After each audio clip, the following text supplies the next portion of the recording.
Hey guys, it's Holly. Welcome back to the channel. Thank you for joining me today. And this is my first time actually doing a video on my laptop. So as many of you know, I'm super technologically challenged. So this is a big thing for me. Anyways, so what we're doing today is I'm doing a quick video on how I've lost 5 pounds. It's actually been more like 6 now, but I lost 5 pounds in a week with my borderline blood sugar issue that I've talked about fairly recently. I kept gaining weight for almost a year and persisted to have different tests done, even when a couple of doctors told me that nothing was wrong at all. And one particular doctor thought it was just my thyroid, but then the thyroid medication did not help. And so, long story short, came to figure out that my blood sugar was just a little bit high, like barely picked up on a blood test, very borderline.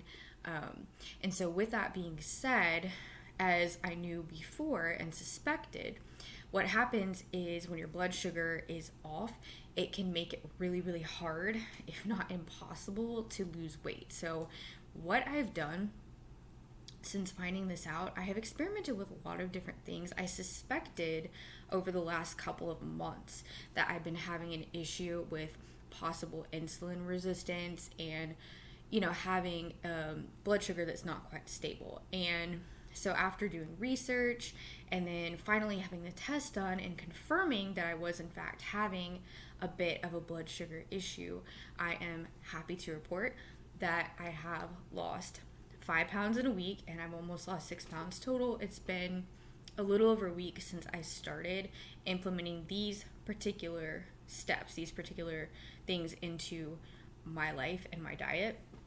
And so with that being said, what I'm about to tell you is just simply my protocol. You always want to talk to your doctor before you try any new supplements, before you try anything new in general, especially if you are diabetic already, or you have any kind of health conditions. But regardless, definitely, I can't be held responsible for anything, so I'm not a doctor.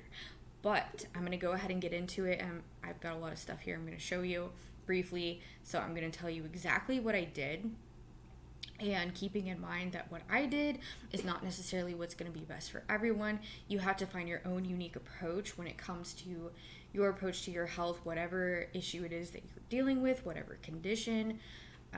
You definitely have to find your own approach and go with your own kind of like regimen. So, but with me showing you what I did, I'm hoping it can kind of give people maybe an idea of something that they can do. And I came up with this all by myself. I did do a lot of research and I just made my own little thing. So I am ultimately hoping that I will lose at least another 5 pounds. But if I can lose even more than that, I'd be so happy. But I will be at my goal weight if I lose about 6 or 7 more pounds. So that's ultimately what I'm hoping to get to, and that will be my goal. So even 6 or 7 pounds, I'd say. So, okay. Well, I don't even know where to begin. I've got so much stuff here. So the first thing that I will say is I stopped eating in between meals. So when I say that, I mean that I stopped snacking, because I think the issue that primarily led to me having a blood sugar issue was the fact that I was so used to, for so many years, even since high school, since probably I was about 15 years old, which is over half my life because I'm 30 now. So from the time I was at least probably 15 years old, I was eating really in between meals. I was eating first thing in the morning and first thing before bedtime. And so I think just so many years of doing that has really caught up with me. And the problem is when you're constantly eating, like, yes, you're keeping your metabolism going, but if you're not careful and you keep doing that, and also I was eating a whole lot of extra sugars that I wasn't necessarily thinking about. Like in years prior, I would, do all these different diets, and one of the main rules I had was I could still have sugar. I could still have whatever I wanted so long as it was all natural ingredients, or so long as it was, just pure sugar and not, something that's really processed. So like if I was getting say, some sweets from the farmer's market or from Sprouts. Even though it had real sugar, I would still eat it. So I was eating a lot of these things and just not entirely aware of what it would do over time to my body. So I stopped eating between meals, first and foremost. I do eat 4 meals a day just because I always have to eat before bed, because if I don't, I will get I won't be able to sleep. So I'm just the type of person, in order for me to sleep, I'm an insomniac. All the conditions have to be right. I cannot go to bed hungry. My body burns a ton of calories with all the activities I do on a daily basis. So what I had to do, and what I still do, is I eat shortly before bed. I know a lot of people say this is really bad, but that's just the way I am. And I can't go to bed hungry. So from the time between dinner till the time I go to bed, I will be very hungry by the time it's time for me to go to bed. So generally I'll eat, maybe 25, 30 minutes before I actually get in bed. And this is just me. So I'll have something not big, I wouldn't call it like a huge meal, but something small, like say a sandwich or maybe a couple of snack items, something that's going to give me enough protein and something to get me through the night to the next morning. So I do eat the 4 meals a day. So secondly, I started intermittent fasting, which I've been having a really hard time with over the years. It's a lot of people have been talking about it recently, in recent times, and I've never been a super big fan of it. I think if people can do it, great, but thinking about our biology over time, we were never initially created to necessarily be eating, like constantly throughout such a long period of time. So all I've done is just basically go 12 hours without eating. So before I was only going 8 to 9 hours, if that, sometimes maybe even 7, because I don't sleep a whole lot. So I was eating like before bed and then first thing in the morning. So what I did was I just stopped eating for 12 hours. So I'm able to go about 12 to 12 and a half hours. And so I eat my first meal, like around the time I would normally eat lunch or whatever. And I usually sleep in, so I eat a little bit later than most people. But to make a long story short, I just eat my first meal, and then a couple hours later, I'll have another one, and then I have dinner, and then I have my bedtime meal. So I do eat the 4 meals. I have to. I can't really work around that. That's just the way my body needs all of those nutrients. So not eating in between meals, no snacking, intermittent fasting, 12 hours. I'm up to almost 12 and a half now. So if you can get in some kind of light exercise during your fast, that's also really good. If you can get in like a walk or, some yoga, some stretching, some Tai Chi like I like to do. So something like that. Now during the intermittent fasting, I also do what's called Bulletproof Fasting, which basically just means that you can have coffee, like black coffee, and you can put like fat in it. Like, so what I do is coconut oil, or you could use some tallow or some ghee or something like that. But for me, I just do the coconut oil. And then I also use, what's it called? It's a certain type of coffee. It's called like a Genius blend. I don't remember the brand I'm thinking about, but it has like some vitamins and stuff in it. So then in my coffee, I will add some cinnamon, which is also really good for blood sugar regulation. And I will add a little bit of ginger. And all of this is just, little trace amounts of stuff to give me a little bit extra. Some red cayenne pepper. Some ground nutmeg.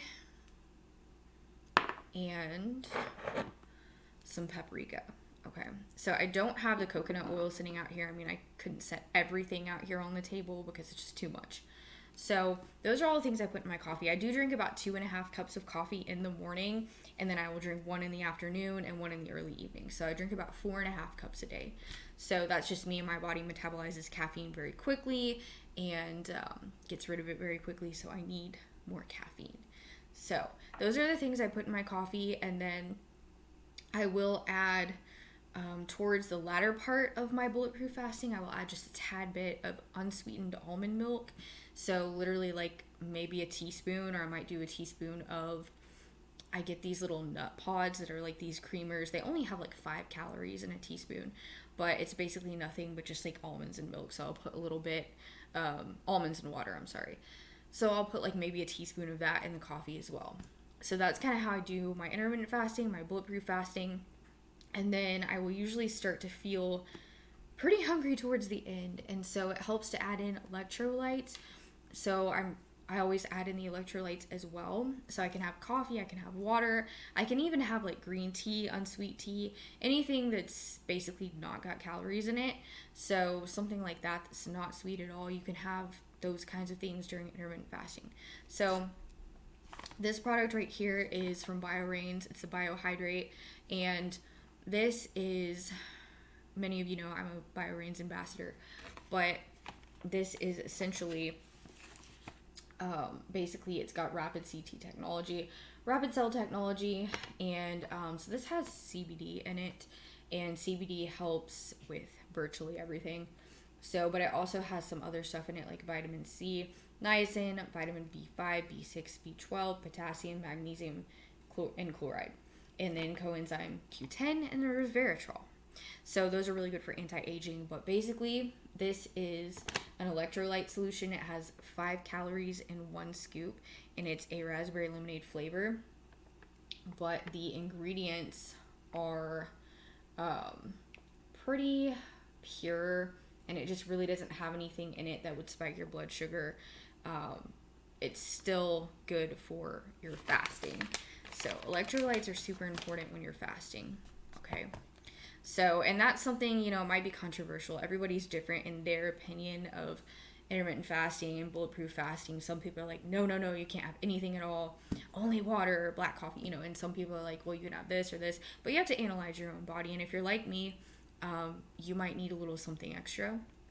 So I know for me, it's really hard to go a long time without eating, especially when you're not used to doing that and you're trying to build up. So I am looking to hopefully build up to 13 or 14 hours ultimately. I don't think I will ever get beyond that, probably. Not that I even want to, but that's just my take on it. So I will do some electrolyte water, and I will add in some of this right here, which is a pH 10 max, which is, these are alkaline water drops, and I've talked about these before in a couple of other videos. So those are really good for you know, your electrolytes, because it has a magnesium, potassium, etc. So then I will add like a tad bit of baking soda, just a pinch of baking soda with that in a glass of water. And then I will also add in a little bit of sea salt or Himalayan pink sea salt as well into that water. And so I will usually feel quite a bit better after drinking that solution, because it gives me the electrolytes I need. When you're fasting, your body is just, you know, it's in a fat burning state, and you're needing electrolytes, and the body is getting rid of fluids. Okay, so now I'm going to talk about the supplements I'm utilizing. So this is a big part here. Okay, so the first thing is at each meal, each of my 4 meals, I will take some kind of blood sugar regulation supplement to help me out. So the first thing I take with the first meal, I will usually do cinnamon. So I'll take like 2 capsules of the cinnamon. And then of course in the morning when I have my black coffee, I also add in additional cinnamon. So the cinnamon with the first meal, and it, you know, it's not always in the same order. I don't always do the same order every single day, but just for the sake of this video, I'm going to tell you this. Okay. So then when I do my next meal, I will take 1 bitter melon, and then I will take usually my probiotic, which is this right here. I'm using this as my probiotic right now. I've talked about Nucific Bio X4 supplement before. I think I actually did a whole entire video on it last year, but this is also supposed to be good for like cravings, and it's supposed to be good for your metabolism and helping you burn fat. It's really a weight management type of supplement, but I just take it for the sake of the probiotics, because probiotics are super important, which I always talk about, and it supports your digestion and whatnot. So I will take the probiotic and 1 bitter melon. So then when it comes to dinner, I will take usually, I will just do apple cider vinegar with the mother. Not saying the kind without the mother doesn't help at all, but you really need the kind with the mother. So this is also really good to help with your gut flora. This is good bacteria. So this is the kind with honey, but I normally use the regular that's unflavored, doesn't have anything else in it. So, but this is still fine. So the apple cider vinegar with the mother.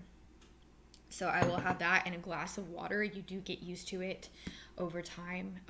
I know it's kind of scary at first if you've never taken it, but studies have shown that apple cider vinegar has really, really been shown to improve blood sugar levels, especially at meals and especially at high carb meals. So I have not been limiting my carbohydrates very much. I do incorporate low carb meals and things of that nature, paleo, keto, etc., but I do not operate that way. I just have never been able to cut my carbs. I don't really actually think it's a very good thing to do, to eliminate your carbs or try to get them down to a certain level.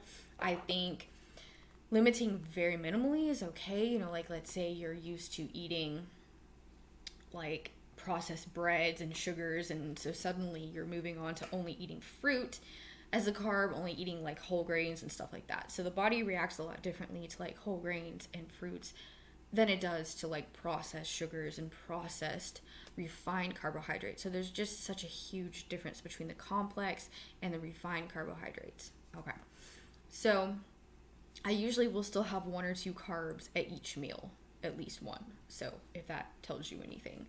And then for my bedtime meal, I will add in another bitter melon, because you can take a couple of these each day.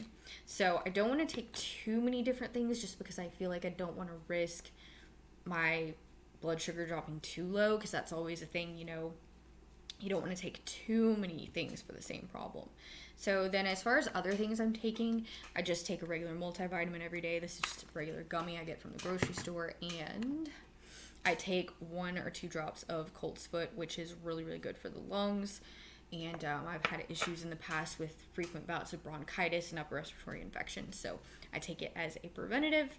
So those are all the supplements that I currently take for the most part. And another thing that I have been doing is adding in essential oils that are specifically for blood sugar regulation, helping with that.